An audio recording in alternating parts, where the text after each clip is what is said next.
Stance and balance are related to each other. A biomechanically efficient stance creates balance, and being in balance results in effective skiing.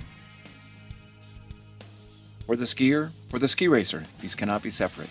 Every ingredient in stance is there to enhance balance. When the ski racer is in balance, they can do most anything with the skis, and most importantly, the skis' interaction with the snow. And being balanced just means that the athlete can move in any way he or she wants to at any time.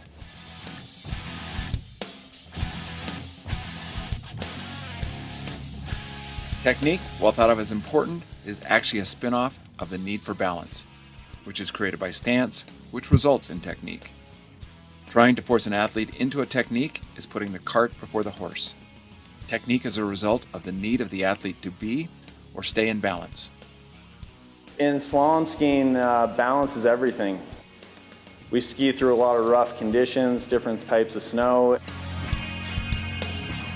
It's necessary to make a lot of recoveries. If you're out of balance, these recoveries turn into costly mistakes. If you're in balance, you can recover quickly, get back online, and minimize the time lost through mistakes.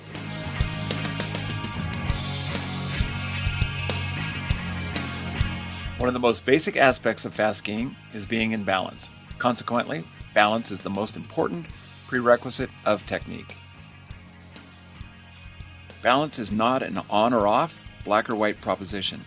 There can be many shades of gray with balance. As such, the ski racer is rarely in perfect balance. Oftentimes, the difference between the good ski racer and the great ski racer is the window of balance each possess. It is the great ski racer that is able to push the limits of balance to the largest extremes. The Kona balance can explain the gray area of this dynamic balance. Each ski racer, through training, has an ever-widening cone of balance. While the young and novice have a very narrow cone of balance, the older, more experienced elite have a much broader range in their balance window. This may clarify the exceptional feats of champions. They train for it. Balance might be better explained by the term equilibrium. A body is in equilibrium when two forces or torques are equal. Think of a seesaw. Just like the seesaw, we need two things to balance. So what are those two things? First, the ski racer needs to negotiate the course. The course can have a number of variables which all influence the demand of the upcoming run. The course set, hill steepness, snow conditions, and so on. All are going to present external forces to the ski racer. Sometimes these demands are minor, other times quite extreme. Attempting to ski fast, the ski racer needs to balance these external forces with internal forces. For example, the external force might be very hard, slick ice. The ski racer responds with increasing edge angle. This might be accomplished with a very obvious internal body lean, or as subtle as increasing pressure to the big toe side of the foot. Either way, the ski racer has to balance the external force of the slick ice with increasing edge angle and appropriate pressure.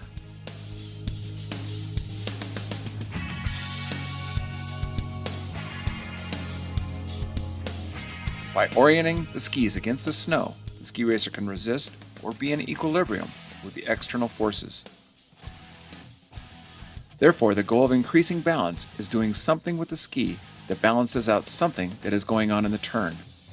High forces in the turn are balanced with increasing edge, which is complemented or assisted by increasing hip or knee angulation. The angulation is the technique response to increasing edge angle while maintaining a degree of balance. How much angulation is needed? Well, that depends on how much force needs to be managed. High forces, high edge angles. Low forces, low edge angles. The key to balance is in making the correct body or technique adjustments to equilibrate the external force with the corresponding internal actions.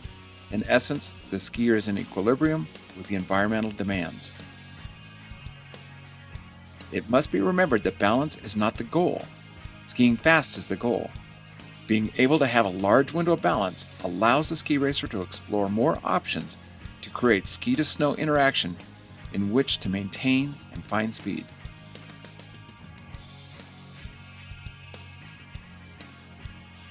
In its most basic form, the slalom stance consists of flexed joints with the center mass over the feet with hands held in front of the body and above the waist, which globally is not majorly different from the other alpine disciplines. Balance is often used as a global term. He has good balance. She is in balance. They need to work on balance. While these statements may be correct descriptions of what's happening, we can describe the skier and their situation with more accuracy.